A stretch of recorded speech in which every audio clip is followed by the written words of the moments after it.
Hello everyone and welcome back to Russell's Movie Reviews, the show where I review stuff that's mostly pretty good and maybe one of the best movies of all time, or a film that absolutely sucks and should remain in the depths of hell.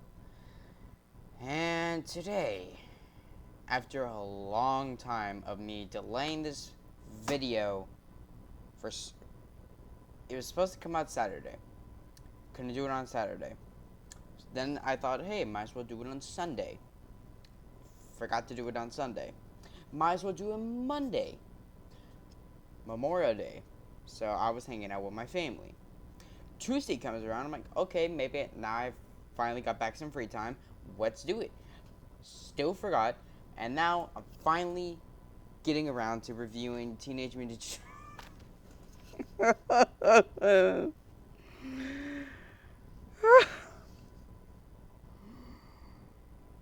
Today, I'm going to review and discuss Teenage Mutant Ninja Turtles 3 Turtles in Time. Now, as I said in the previous two reviews, TMNT 3 was the film out of the original three that I watched the most. And then TMNT 2, and then the first film.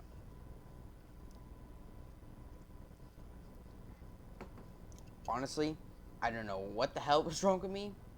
Back when I was a child, we were thinking that this piece of shit was good. But I could never say this much right now.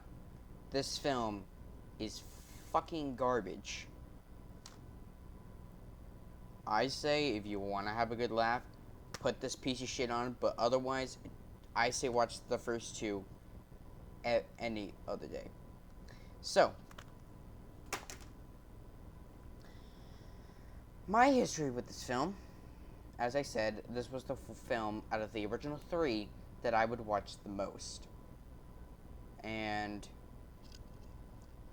after a long time of not watching any of the films, I thought, you know what? Let's see how all three of them compare. The first film I thought was great. The second film I thought was a decent follow-up, not as good as the first one, aimed way too much towards kids, but I think it was a well-suited follow-up. This film is a steaming pile of shit that just shat all over the first two films and what accomplishments they made. Because I'm telling you this right now, nothing about this film is good.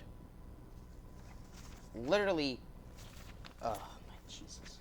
Literally nothing about this piece of shit film is, like, I'm literally looking through my notes right now, and yeah, there's nothing good on this shit. The only good thing about this film is the soundtrack, which I'm just gonna go and say that right now. The soundtrack for this film is good. In my opinion, the weakest soundtrack between the three films. And the original album that was released back in 93, 94 when the film came out, it had a whole bunch of random ass fucking songs that don't even really appear in the film. It's a shit album that no one should watch. Or no one to listen to, sorry. And, I really hope that, honestly, Waxwork Records does release the score to TMNT 3 to kind of, complete the trilogy. Because I do think it's a good soundtrack. Not as good as the first two, but it's certainly good. Now, to go over the main details, this was made on a budget of $21 million. Domestically, it made over $42 million, and worldwide, it made only over $54 million. So this was a box office bomb. The budget for this film was certainly more than the first film, but $4 million less than the second film. So And this was directed by Stuart Gilliard, who, like Michael Pressman for for Secret of the Ooze, I never really heard of anything else that he did besides this film, and it clearly shows why. So, for the story of TMNT 3, reporter April O'Neil, played by again Paige Tuco, purchases an ancient Japanese scepter that can cause those simultaneously holding it to transport to different centuries, as well as switch places in time. When she when she is transported to the 16th century Japan, her crime-fighting pals, the Ninja Turtles, have to pursue after her. After landing in the past, the Turtles learn April has been captured by the villainous Lord Noriga, played by Sab Sibir. I'm not even gonna try and pronounce that name because I would most likely butcher it, and I don't want to try and be racist or offend anyone. To rescue her, they must team up with the rebel leader Misu, played by Vivian Wu. Now, I can honestly buy the fact that 4 mutated turtles would fight a mutated wolf and a snapping turtle, but having a Japanese scepter that can bring the person that's holding it into the past and back to the present is a whole other level of stupid.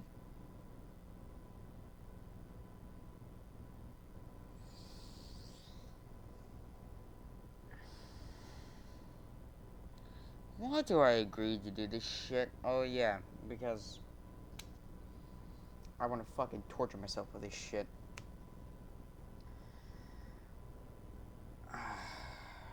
So, I think all of the original voice actors for the 4 turtles returned for this film. Let me check. Um, Leonardo, Michelangelo, and Donatello are the same actors from the first film. But Raphael in this film, instead of being voiced by Josh Pace, he's voiced by Tim Kellier. So I'm sorry if I butchered that last name. I don't exactly know why they weren't able to get Josh back for the third film. It might have been over a payment dispute. If someone knows about it, leave it down in the comments down below. Unfortunately, this time, Kevin Clash does not voice Splinter for the third time. Instead, he's being voiced by James Murray, who also does the animatronics for him. Now, and really quickly, Mark Casso, Matt Hill, David Fraser, and Jim Rapsidora, sorry if I butchered any of those names, are the in-suit actors for this film.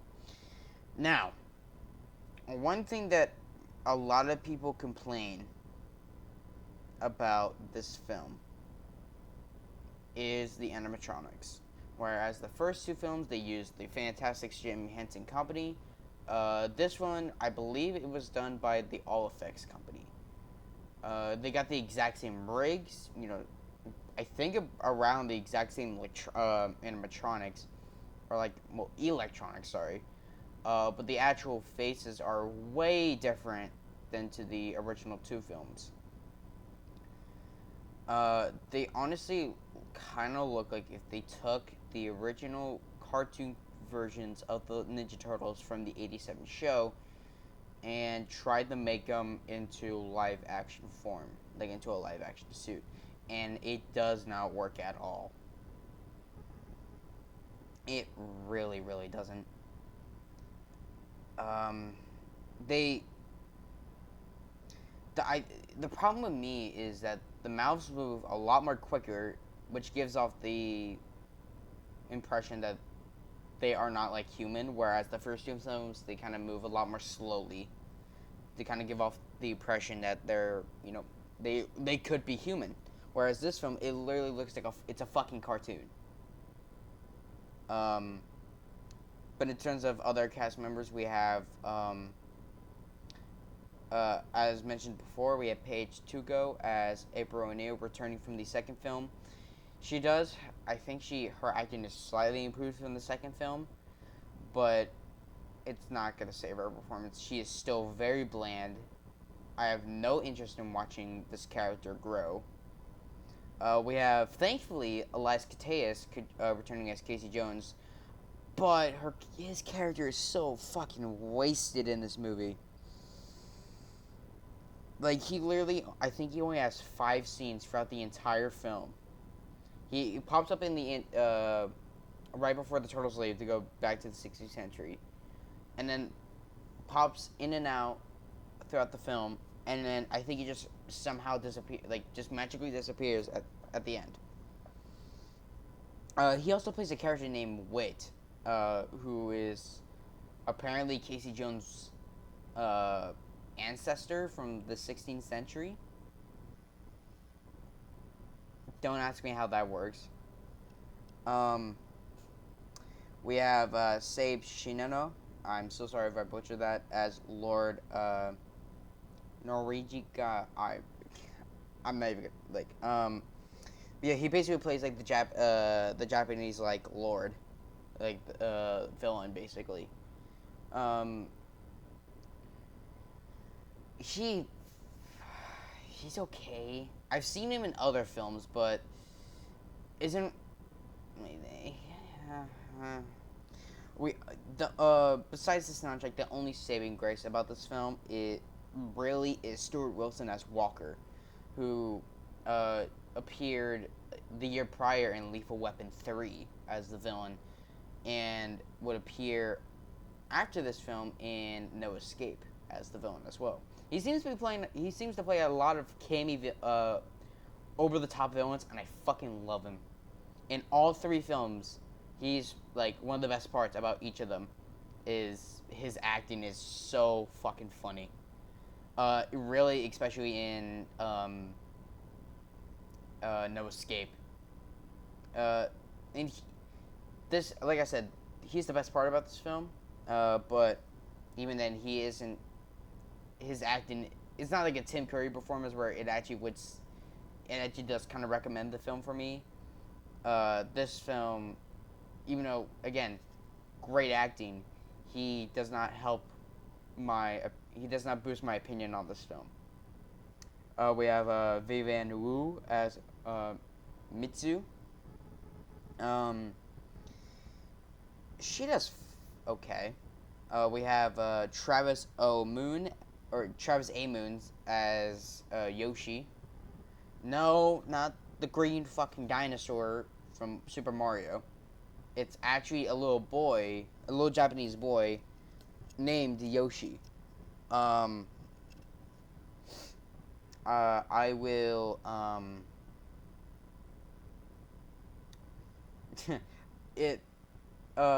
he does probably have one of my favorite scenes in the whole film, which I'll get to. We have Make Toku as Bikai. I'm probably messed up that name. He's the Japanese swordsman who is switched with April when she teleports back to Japan. Okay, I guess. Yeah, that's about it. I guess fun fact, there was supposed to be a 4th film that would follow up this film, called Teenage Mutant Ninja Turtles: The Next Mutation. It was supposed to have a 5th Ninja Turtle. I forgot what his name was, but the project was eventually scrapped, but would later develop into a TV show that lasted, I think, about 2 seasons. And so the 5th turtle concept transferred over to there, and they thought, you know what, fuck it, let's just make it a girl. So now in that show, we have a lady turtle. We have a girl turtle. And I'll just give my quick thoughts about it. That show is fucking garbage. The only thing that came good out of it, somewhat, was the crossover that they did with Power Rangers in space. That's all I'm gonna say about that. The show's fucking trash. Don't recommend watching it. Favorite scenes? Um, uh, I guess really any of the fight scenes since they're actually somewhat well choreographed. But in terms of like non-fight scenes, I think my favorite scene is when they save the town from Walker's goons and they all flee. And then Yoshi, the boy I mentioned earlier, he is caught. Well, like he's in a house that's in flames, and he can't escape. So I think it's Michelangelo that goes in there and saves him, and then Leonardo comes out and does like the CPR technique where like you breathe through the mouth and you like kind of you basically just like flip flop between those two. Um,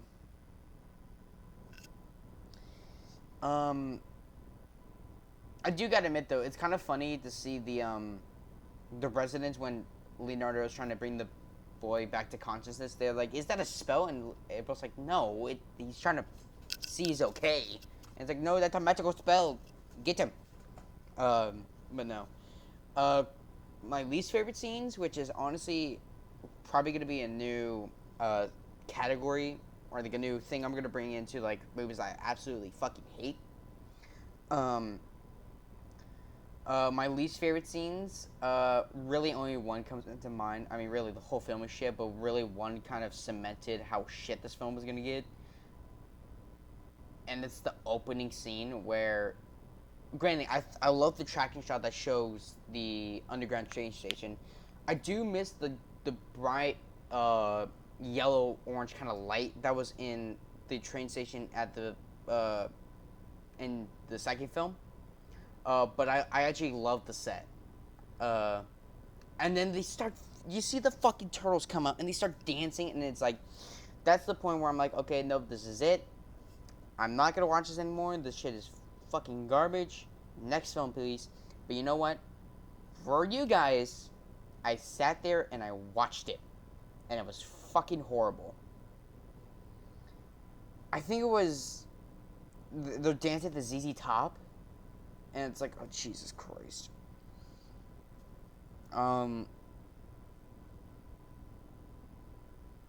But yeah, like I already mentioned, the score is probably one of the best things about it, but it doesn't at all save this film. Um,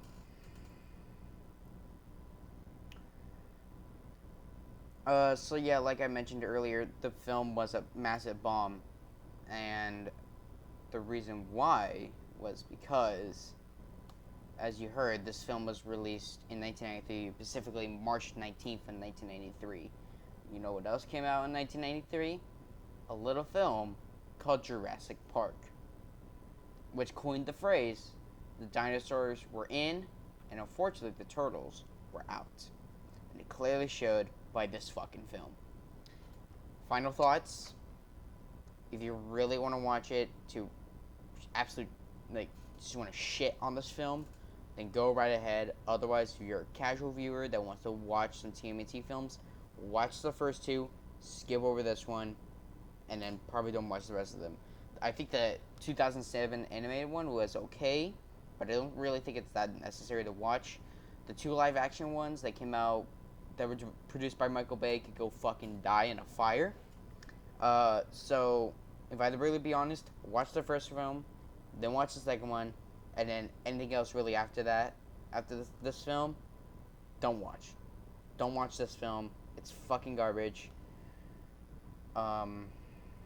So, yeah. So, yeah, that was it for the TMNT 3 review.